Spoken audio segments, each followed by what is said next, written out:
One who can no longer take care of themselves? Are you overwhelmed?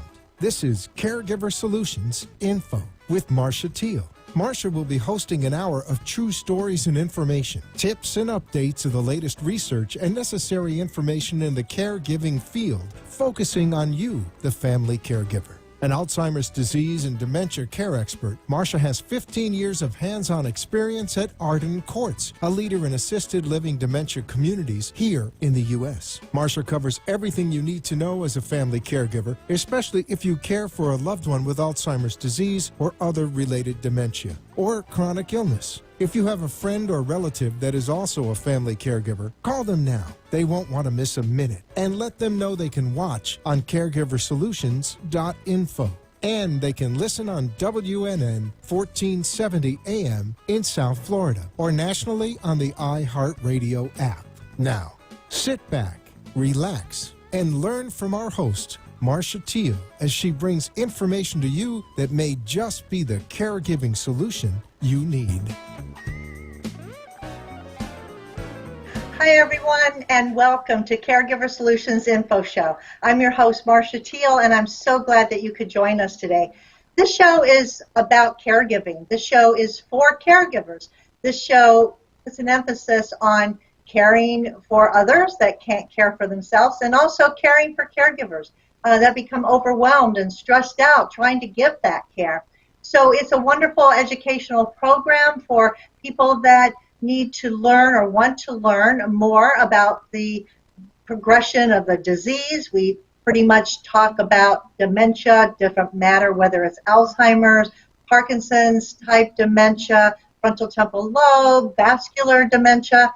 If it's memory loss, then this is the place to be. So I am so happy that you're here because today we're going to be talking about healthcare options. Now, we all are going to age. There's no way around it, can't get out of it.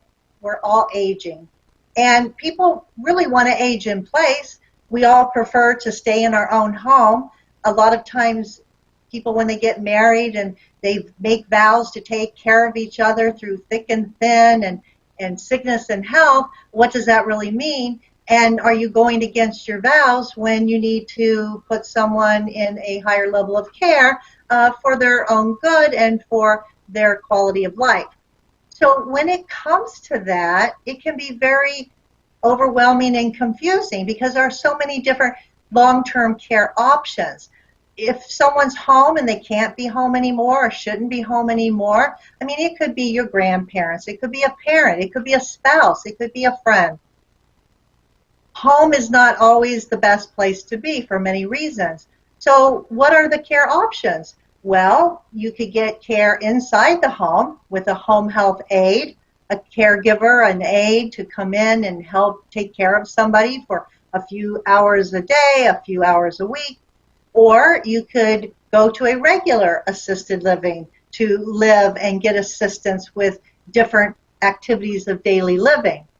Or if memory becomes an issue, you have the option of a memory care assisted living, a little bit more specialized. Or there's always the nursing home, what we know as a nursing home, the last place you go before you go to heaven. So how do families figure this out? How do they know where to start? How do they know the questions to ask? How do they know if they're making the right choice? So today we have a very seasoned professional here that's going to help us make all of this make sense. And her name is Liz Murphy. Liz is a registered nurse. She has over 40 years experience in nursing and in healthcare administration, with the last 12 years of her career as executive director of the memory care community Arden Courts in Sarasota, Florida. She's recently retired last December, and she's here now to help us navigate this topic, help us learn, and share in her wisdom. And I'm so glad to welcome her. Hi, Liz. Welcome to the show. Hi, Marcia. Thanks for having me today. It's a pleasure to be here. Well, I'm so glad that you're here. I have to tell you, you look fantastic, so retirement must be doing well for you. We do miss you in the healthcare field, but I'm glad that you are finding your next chapter, and that's wonderful, and congratulations to that. But you are so willing to talk about what the topic is, and we could say it's not about you, and we're going to talk about what that means in a minute. But you have helped families, thousands of families through the years with this particular problem. How do I know? What do I do? What do I ask? What do I look for? I'm so confused. I have no idea. And what if I make the wrong choice? So thank you for being here and talking about that. The first question I want to ask you, though, with all of your experience, most recently with the 12 years you spent in a memory care community, Arden Courts, what did you enjoy the most about that time there? Well, I think what I enjoyed the most, Marcia, was that every day was different. When you work with residents that have memory issues, you never know what you're going to come across on a day-to-day basis. And as you're working with the residents, there are days when they say something or they do something that makes everybody laugh, or is a reminder of what they, how they lived their life before. So it just that every day, as I would be walking around, or I would, talk to residents, every day would be like a new day. I remember when years ago when I was in a community. Actually, I think it was when I was in our Arden Courts in Pennsylvania. We had this resident. She was cute as can be, and you walk by and she'd smack you on the bum. So, those are the kinds of things that you always remember, you never forget. So it's those little things that make it really good, like every day, on an everyday basis. Despite all the work that has to be done, those are the things that, especially when you're in the office, I like to spend a lot of time with the residents, so that makes each day worthwhile. Well, it sounds like you're very passionate about your work. You obviously enjoyed it. You've been helping people for so many years, and I can tell by some of your stories that it brings joy to you to help other people. So I think sometimes it's a win-win. Working in healthcare, working with people with dementia. Some of my friends say, "How can you do it? I don't know how you can do that. It seems so hard." But when you have the heart for it and you are really dedicated to it, like I know you are, it becomes a joy, and it becomes not work. It becomes what you do. It becomes your life. So that being said, and I appreciate those comments because I feel the same way. It's just a wonderful feeling to see residents have little successes. I always say sometimes we see little miracles that are in the community because of what the community can provide to those residents. So it's a happy time. It is also a sad time for reasons, but overall, knowing that we do good, knowing that we're helping people is what it's about. So that being said, what would be your most frustrating things that bothered you by working in the same type of memory care community? What frustrated you about that? I think when I think about like frustrating things, is you have to deal with regulations and rules, and they change frequently, and so you have to be able to sort of change on the fly sometimes when things happen. So, and then communicating that to staff, sometimes explaining it to families when things change, when rules change or regulations change. And last month we could do this, but now this month, things have changed, so we can't do that. We can't maybe move somebody. We can't, move somebody from one area to another without going through a lot of like red tape. And because I was around in different states, it really got confusing sometimes, as to what you can and can't do, and how you could handle resident problems. And And so you have to learn all the different rules and regulations and putting care plans together and what each state is different about what has to be on that plan. So that, to me, that was the most frustrating thing that I dealt with, and, of course, staffing, trying to keep your levels up. So that, I think those two things would be the most frustrating that I encountered. And then I could add to that, probably the COVID came and we had the pandemic, and that really is frustrating with all the extra, policies and procedures on top of regular things. So, I mean, anybody that works in healthcare, God bless them, because they are angels on earth. So, I want to show both sides of it, because even though it is frustrating, even though it's very trying at times, I think we triumph over that with the things that we are able to do and provide and help families and help residents. So it is so good to you to be here with us today. And we want to get into talking about how families navigate looking for help and knowing which type of care option they need for their loved one. It's very confusing for people that have never had to do it before. And so experts in the field can lend their expertise and their advice, and that's what we're going to glean from you right after we take this quick commercial break. So we'll be right back.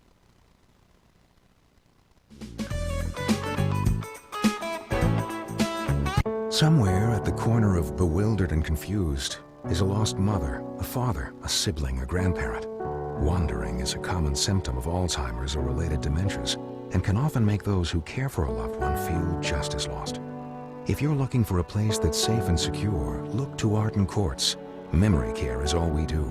We know, we understand, we can help. To learn more, visit arden-courts.com. Arden Courts follows equal housing opportunity guidelines. You are listening to your host, Marcia Teele, an Alzheimer's disease and dementia care expert on caregiversolutions.info. If you have a question or wish to share a story, call into the show at 888-565-1470 and talk with Marcia. Now, back to Caregiver Solutions. We're back, and my special guest today is Liz Murphy. Liz is a registered nurse, and she's been in the healthcare field for over 40 years, helping families navigate this sometimes overwhelming and confusing healthcare system when it comes time to get more help for a loved one. So Liz, if families are starting their search and they're looking for the right place, and maybe they have a parent or a spouse that needs more care because they can't do it at home. A lot of people do start with home health. We mentioned that earlier as an option, but it gets overwhelming for a caregiver to take on that role all by themselves. So they decide to start looking further. And sometimes they'll start at a regular assisted living, and maybe not, and maybe they'll start at a memory care. What are some of the factors that families should consider when they are beginning their search for more care? So when somebody is just looking to start and looking for care for a loved one, it's important to always keep uppermost in your mind what does that person need? What is going to serve the interests and the needs and services of your loved one? Not so much what the family member might need or an adult child might need. It's looking to see what your loved one needs. What do they need in terms of care? What do they need in terms of socialization? Is a facility, assisted living with a unit, will that serve those needs? Will a freestanding community like an Arden Courts serve those needs? It's not about, sometimes it's people look at the glitz and glamour, they look at chandeliers and how fancy the lobby is, but it's not really about that. It's about it's about going beyond the door and in the resident care areas. It's about what is happening behind those doors. It's important, if you can, before you go to facilities, is that you try to find out what their survey history is. Some not every state, but a lot of the states have that information online. So you can go and you can look up the Department of Health information and see what kind of surveys they've had. You should, when you go to a community, you want to ask about the turnover rates of the staff. Then the main difference between a freestanding community and a facility with a unit is sometimes it's the education of the staff, because that's all that facility does is memory care. So they concentrate on training the staff and caring for somebody. So that might be the best option for your loved one. And you want to find a community that is experienced in handling all levels of dementia, from early onset, ideally to the end of life, so that when somebody goes to a community, they'll be able to stay there from the time that they move in until the time where they need hospice. Now, there are things that would affect that. Not everybody can afford to have somebody there that length of time. Sometimes their physical, medical condition changes, and the facility doesn't, based on state regulations, may not be able to keep that person there. So, except for those two things, finances and medical and physical condition, you ideally want somebody to be able to stay, and a lot of facilities today provide hospice services on site. So that's an important aspect to look for, I feel. And then with families, my experience, and this is really my observation and maybe my opinion, but I've seen over the years where a spouse looks for care, that's what's uppermost important to that person. But sometimes the adult children look for what is important to them. Me as a baby boomer, if I was to be in a facility, what I would want is going to be a lot different than somebody who's like 80 or 90 years old. So you have to try to balance that, and you want to think in the long term. You don't want to think, okay, well, this is what mom needs right now, and the facility can provide that, but also try to think about what's going to happen down the road. And so when you're looking at a community, you want to, when you tour a facility, and I know with COVID, it's been a long, hard road trying to tour communities, and a lot of times it's done on iPads, or it's done. I know some communities now are doing courtyard tours or porch tours, or so it's a little different. It's a little harder now to actually see a facility, and some families don't want to make any commitment or decisions unless they can actually see a facility, what's going on, and not really just from an iPad showing or video. So if you have the opportunity to tour a community, you want to ask about, get a copy of the menus. You want to maybe have a meal. You want to see how the staff is. It's really important when you're walking around to see if the staff is engaging, and are they, looking at you, or are they making eye contact, or are they saying hello? And an important, to me, something that's really important is how long has the staff been there? There are, I've been lucky enough in the communities that I've been in where staff have been there, 50% of the staff have been there more than 5 years. That's really an important thing, because that shows the stability of that community. And you want to look at that, because I really feel, and this is once again my opinion, is that experience trumps new all the time. So that if you're looking at a brand new community, that means all the staff there is new. So you don't really know how much experience they've had or where they've come from. But in an existing community, you can ask and find out how long have the staff been there. How long have the nursing been there? How long has the caregiver been there? Because if they've been there a long time, then they have made connections with the residents, and they have they're invested in what they do a lot more. So I feel like that's really important. You want to make sure that the facility is clean and well maintained. Doesn't have to be, like all glitz and glamour, like I said earlier, because that's not really what it's about. You want to make sure that, I'm thinking about the license, look and see how that is. And not to say that when you walk into the lobby, that's where it starts. And you want to make sure that you're welcomed when you walk in and that you're not ignored, and that when you come in, whoever is at the front desk, that's where it starts.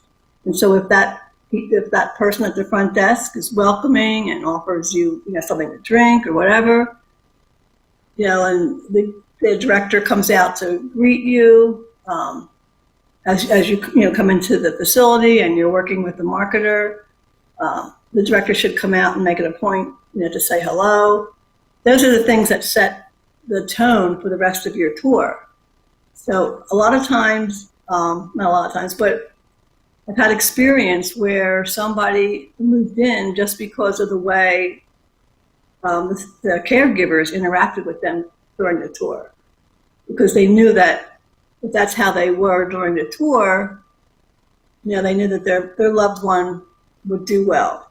There was in one facility where I was actually touring a family group, and one of the caregivers came up and introduced themselves and said how long they've been in the community, and they said, I hope that your mom is in my house, because I'll take really good care of her. So those are the kinds of things that people should look for when they have to, when it's time for somebody to be placed, and a lot of that, and the safety. When somebody moves to a community, it's all about safety as well. And they come into an environment where they're now going to be safe and secure. Because when somebody makes that decision to move somebody and to start looking, a lot of times it's because either the doctor told them that it's time to start looking, or there was some type of safety issue that occurred. That somebody was out wandering in the neighborhood. When I speak with families, I say to them, because when they're deciding if they're on the fence, and because mom or dad is home right now and they feel like they're doing well, I always will say, well, if there was a fire or something going on, would your parent know to leave and to call 911? And if the answer is no, then that's a trigger right there that they should move forward with trying for placement. So it's all those things that are important, and that's why I sort of coined that phrase. It's not about you, because it's totally, to me, it's totally about your loved one. It's totally about the person who needs placement and what's going to serve that person the best, and I've told with spouses, even with adult children, I frequently will say, you're tired, you're taking care of somebody at home, but now, once they come to the community, you get to go back to being the spouse. You get to go back to being the adult child, because now we're taking care of that person. And, that's that burden, not that burden, but that constant 24/7 responsibility has been taken away now, and we'll take that responsibility. So those are all the things that I employ when I'm talking to somebody, to a family. Wow, that was awesome because you covered so much territory. You told us what we needed to look for and the questions to ask, and it was very detailed. And right there, it's you laid it all out, and it's so important for caregivers to know that and to use that as a guide so that they feel that they made the right decision at the right time, at the right place, for the right reasons. There is so much that goes into it, and you hit it right, the nail on the head every time, Liz, with all that really, really good advice. So we're going to take a break so we can thank our national sponsor. And when we come back, there's going to be more great information from Liz Murphy with all of her expertise in the field of healthcare. And you don't want to miss it, so stay tuned. We'll be right back. Arden Courts is not just a place to live, it's a place to call home. Residential living combined with quality caregiving. This is the philosophy behind Arden Courts. Communities created exclusively for individuals with Alzheimer's disease and related dementia who would benefit from a safe and structured environment. For additional information about any of the unique services Arden Courts provides, call 888-478-2410 to locate a community nearest you. Inquire about our educational seminars, resource library, or support groups, or simply feel free to ask questions you may have about Alzheimer's and related dementias. At Arden Courts, we know, we understand, and we can help because memory care is all we do. Remember, call 888-478-2410 for additional information about any of the unique services Arden Courts provides. You are listening to your host, Marcia Teele, an Alzheimer's disease and dementia care expert on caregiversolutions.info. If you have a question or wish to share a story, call into the show at 888-565-1470 and talk with Marcia. Now, back to Caregiver Solutions. At this time, I'd like to thank our national sponsor, Arden Courts Memory Care Communities. Arden Courts is a leader when it comes to memory care. They have about 50 memory care assisted living communities throughout the United States, 10 right here in Florida where I am and where Liz is, my guest today.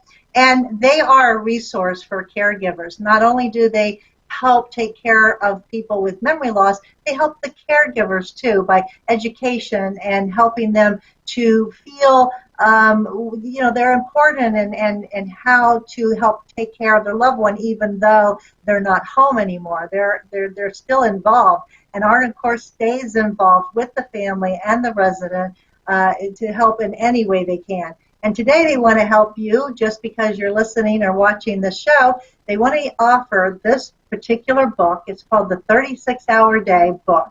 It's a wonderful resource for caregivers. It is written by Dr. Peter Ravens and Nancy Mays, and it's a Bible, so to speak, of information, tips, directions, challenging situations, and how you can overcome them. It's a great resource for caregivers. You can read it chapter to chapter, front to back, or pick and choose depending upon what your particular issue is at any particular time.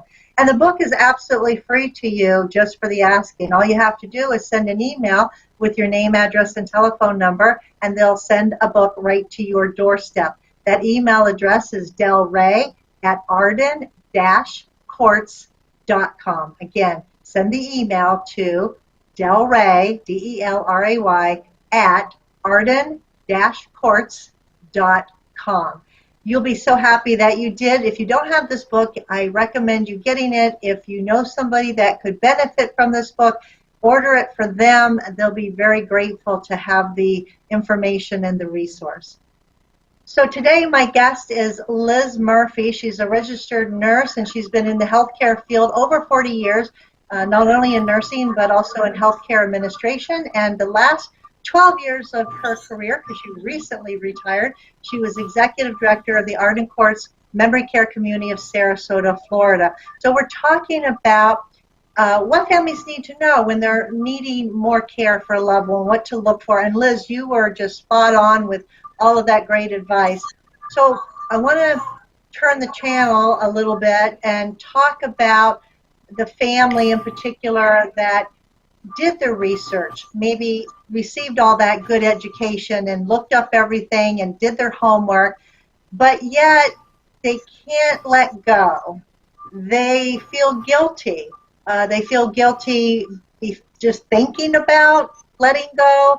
Maybe if they did let go, they still feel guilty that they did, even if it's a good fit. In your experience with all the families over the years, what's your take on the guilt and why the families feel so guilty and what they could do to try to overcome that? Well, sometimes families feel guilty because they made a commitment or a promise to their parents that they would never place them in a community. And yet, today's world where we're pre-COVID or where people worked, both like husband and wife have to work, it's difficult to take care of somebody at home. There are stories of people who gave up their jobs to stay home and take care of somebody with dementia in the home. But once again, the safety factors, or sometimes people have behavior, so it becomes a situation where they can't be at home. It's not safe to be at home. And the people that are taking care of them 24/7, they can't go out, they can't, they don't have any other, time to themselves. And so it's a quandary because they know that they need more care than what they're getting. If they brought outside care in for their parent or spouse, a lot of times that spouse or parent fired the caregiver. That story is very common. We tried to get, we brought caregivers in for mom or dad, but they insist they don't need it, and so they fired them. The other situation when people feel guilty is because if it's a parent, a mom and dad, and the spouse that was the primary caregiver passes away, and now it becomes apparent that for years it's been hidden just what the level of dementia is for the surviving parent. And so I think people feel guilty because they didn't know that. And so now they have to make a decision. What are we going to do? Because we didn't know that mom was like this and now dad has passed away. So sometimes things have to happen like on the fly. So they'll bring somebody into their home, or I've had experience with families where they rotate. If it's a large family, they might take turns staying with the person with dementia. And when it comes time for placement, people do they feel guilty that they have to do that. If they've been able to take care of somebody one-on-one and they have to bring them into a community, it's difficult because we have to explain that we're going to take care of that person, but reality is that we don't do, and we can't, we don't have the ability to do one-to-one care for our residents. So unless somebody is fortunate enough to have the funds to bring in private duty, that's something else that they have to reconcile with, because that's not the way that they want it. Because clearly, if you're taking care of somebody one-on-one, they're getting probably the very best care that they can.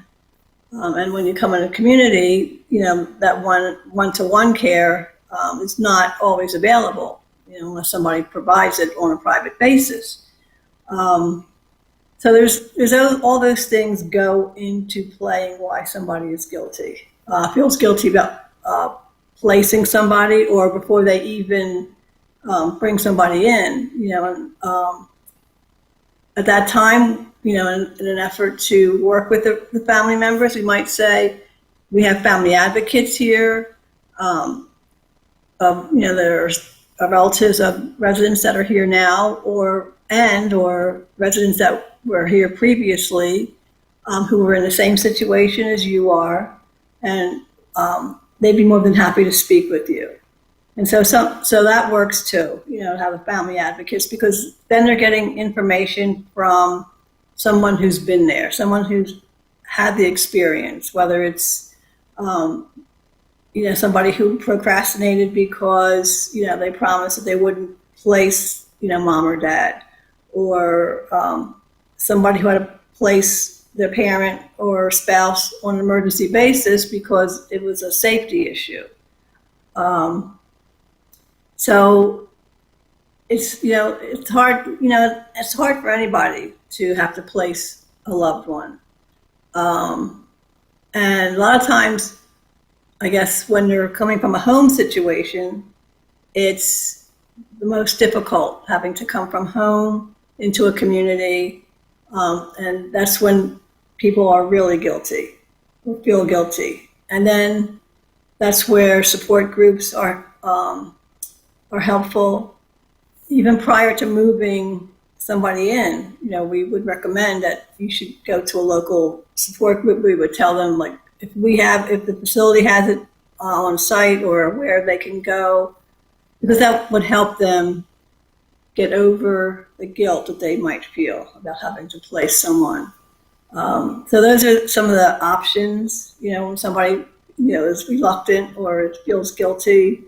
No matter what we as the staff say, and we can reassure them. But I think if they hear it from another family member, I think that carries a lot more weight, because that's somebody who has firsthand experience, whereas some of us may not have had that. In one of the communities I was in, I was fortunate enough to have one of the employees, one of our coordinator group, the management group, had a parent that was in the community. And so she was an excellent person to talk to prospective resident families who are feel guilty, because that's exactly what happened with her.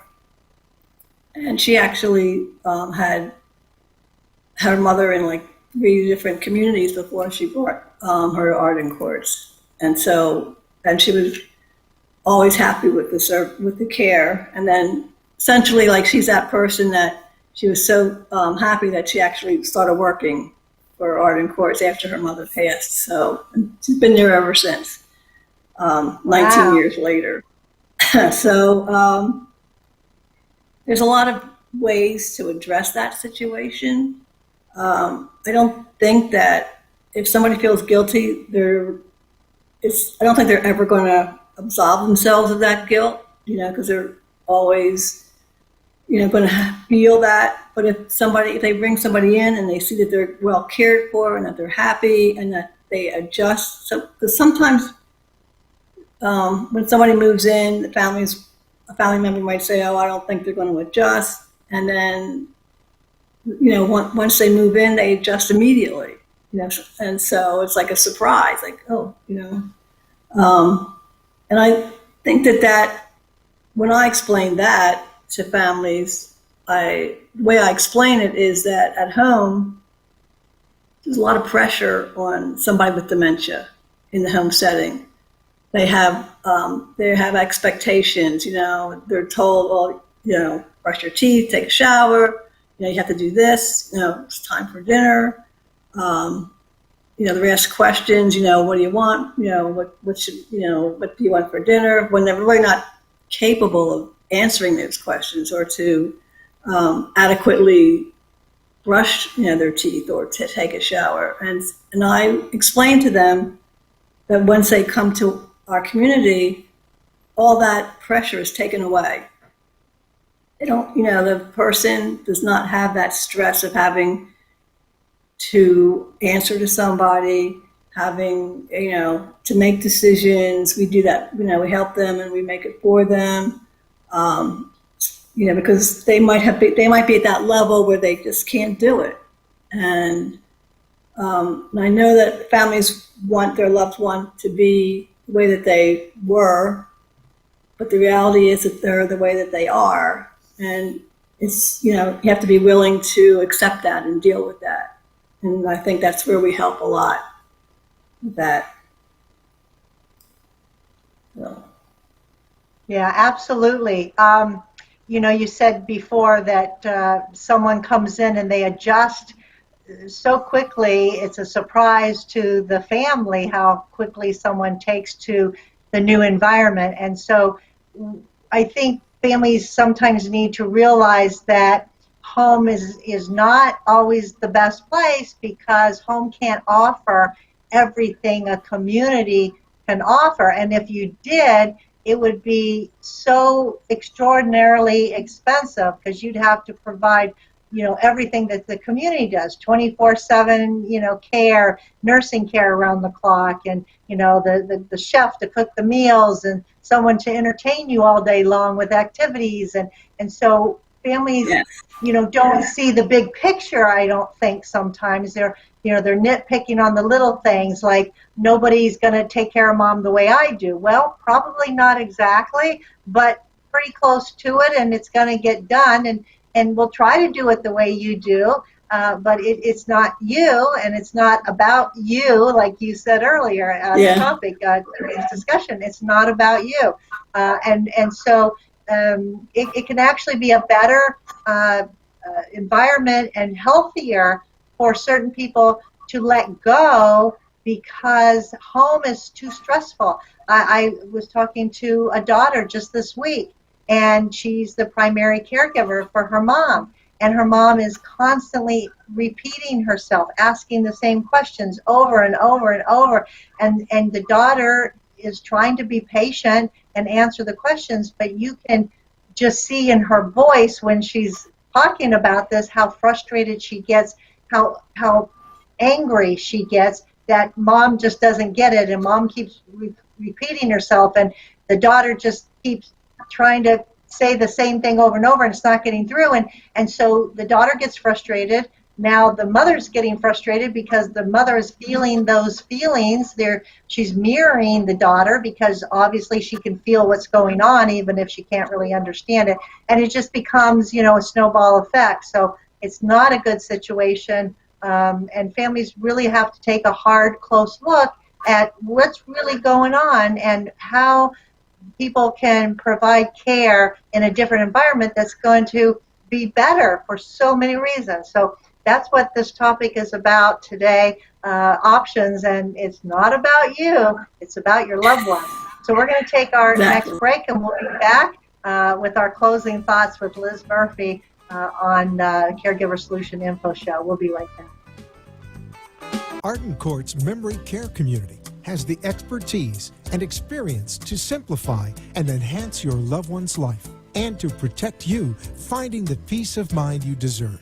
Come, see the difference in a facility like Arden Courts that is 100% dedicated to Alzheimer's and dementia care can have on your loved one. Call us at 888-478-2410 or visit our website, arden-courts.com. You are listening to your host, Marcia Teele, an Alzheimer's disease and dementia care expert on caregiversolutions.info. If you have a question or wish to share a story, call into the show at 888-565-1470 and talk with Marcia. Now, back to Caregiver Solutions. I'm talking with Liz Murphy, registered nurse for over 40 years in nursing and healthcare administration, and her last 12 years before she retired, executive director at the Arden Courts Memory Care Community in Sarasota, Florida. So, Liz, this is so wonderful to talk to you about your experiences and your advice for families. I want to talk a few minutes about when families, because of guilt or denial or many other reasons, don't seek memory care, even though a parent has memory issues. They decide to go into a regular assisted living, and it won't be too long before they might realize that's not working. And so what could be the consequences of a family placing a loved one in a regular assisted living instead of memory care when that person is confused or maybe some disorientation, but they seem like they're okay? So the family's think they'll be okay in a regular assisted living, but they soon find out that's not the case. What can happen, and what are those consequences that take effect onto that resident? Well, I think a lot of the consequences revolve around socialization. And in a general assisted living, the residents generally have to get to programming on their own. They have the calendar, unlike in whether it's on the memory care unit or whether it's freestanding memory care, where when it's programming, we would tell somebody or escort them, and we would say it's time for such and such. We don't say, do you want to? Whereas in a general assisted living, if somebody encourages somebody to come to programming, they might say, do you want to? In which case the answer is going to be no, and then they'll just walk away. So then there comes social isolation, because they're not going to programming, they're not getting involved with other people. Meals are communal usually, and in a large dining room, which can be too much stimulation. It can, somebody could start having behaviors because it's just too much going on at one time. And I just want to say that the Mean Girls still live at 80. If you ever seen the movie Mean Girls, they don't change. If they're mean when they're 15, they're mean when they're 80. And what happens is they will exclude somebody. For many years, I ran a retirement community, and as soon as somebody in the dining room, if somebody was starting to show dementia and confusion, they would tell the hostess, don't seat that person at our table. So a lot of it revolves around the socialization and the lack of it, and then people become isolated because they're not part of what's going on. And our experience in Arden Courts is that we did have several people move into our Sarasota building who came from the general assisted living portion of the neighboring communities because of that. Because that they were in the community and they weren't thriving, they weren't, they would not come to programming, they weren't escorted to programming. And so when they came to us and they moved in, and we would say, come on, we're going to take you, they're waiting for you down in programming, and it's time to go. And they would start to flourish and they would succeed. So to be in a general assisted living to start out, once again, that goes back to what I said earlier about looking at the long term, not always looking at the short term. And look at the other residents that are in that general assisted living, and what are they doing? Are they taking care of themselves? Are they coming to programming, coming to the meals on their own? And what is your loved one doing? Is your loved one coming, or does somebody have to constantly remind them that it's mealtime? So sometimes in a general assisted living, people get left by the wayside because of those things. So that's why you have to always consider what's going to happen down the road. And although they were at home and they may have, it looked like they were doing okay at home, and you put them in general AL, it doesn't always work. It could have poor consequences. I hear what you're saying. I'm talking with a daughter this week whose mother is in a general assisted living. The mom has dementia, and she's only been there 5 months, and now the daughter is now looking for something else because it's not working, and for exactly the things that you said. The mother's isolating, she's anxious, she doesn't know what to do with her time, she can't occupy herself, She wanders around her apartment, not knowing what she's supposed to do with it. She doesn't go to programming or activities because she's afraid she might give the wrong answer and embarrass herself amongst her peers. And the daughter is now realizing that, wow, this is worse than we thought it was. This isn't the environment that's supportive of my mom. She needs memory care assisted living. So I think that for whatever reason, whether it's guilt or denial or maybe just not being educated on the differences, families, make that choice, and it turns out maybe it's not the best choice. So I tell families, don't beat yourself up. You obviously maybe you didn't know, but now you do, and now you know what you know, and now it's time to take that step and make that. So we have a few minutes left, Liz, before we have to go, and I thought it might be fun to do a quick little role play with you, because this is what we do all the time, with families. And you and I have role played before, and it was quite a fun, actually, because we can see both sides. We can see the community side, we can see the family side. So I'm going to set up it real quick, and we're going to just a real minute or two of role play. So I'm the daughter. I'm coming to you to take a tour, and I walk in and I have an appointment, but the first thing I say is, okay, Liz, I have 5 minutes. So I want to take the tour. I want you to tell me everything you need to know, but I got to go in 5 minutes because I have a work appointment and I got to go, but I got to figure out what to do with my mom. So let's go. Well, tell me, where is your mom now? Because in 5 minutes, it's not going to be, we're not going to be able to tell you what it is that you need to know. So why don't you tell me where your mom is now, and then why don't we schedule something maybe tomorrow, whatever works for you, where you have more time, so that we can adequately review what's going on and how we can best help you.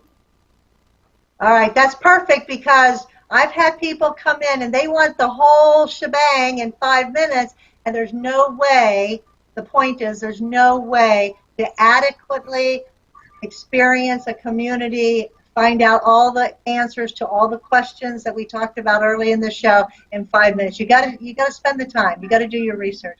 Okay, one more really quick one.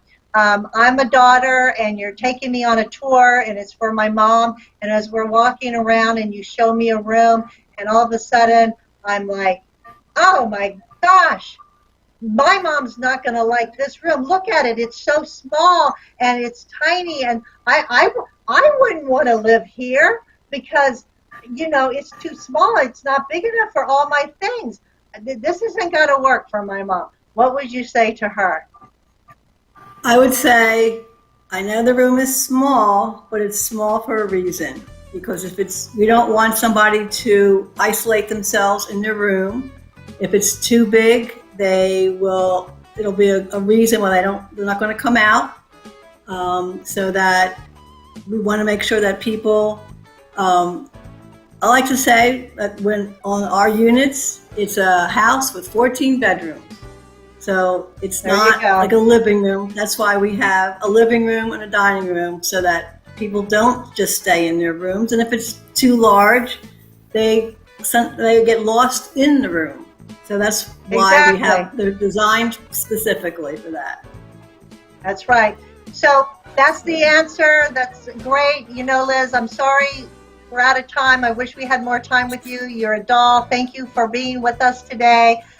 Thank you, audience, for tuning in and watching the Caregiver Solution Info Show. We'll have another show for you next week, same time, same place, 6 p.m. on Tuesdays on caregiversolutions.info or on the iHeartRadio app under WNN. So hope to see you next time. And enjoy your retirement, Liz. Thanks for having me. Bye-bye. Take care, everyone. Bye. Thanks for joining us for this week's Caregiver Solutions with Marcia Teele. Join us next week as Marcia, who has 15 years of Alzheimer's disease and dementia care experience, brings you more needed information to help with the care of your loved one. This show can be seen again on caregiversolutions.info, and questions can be left on the site, which may be used on the program to help others. See you next week for more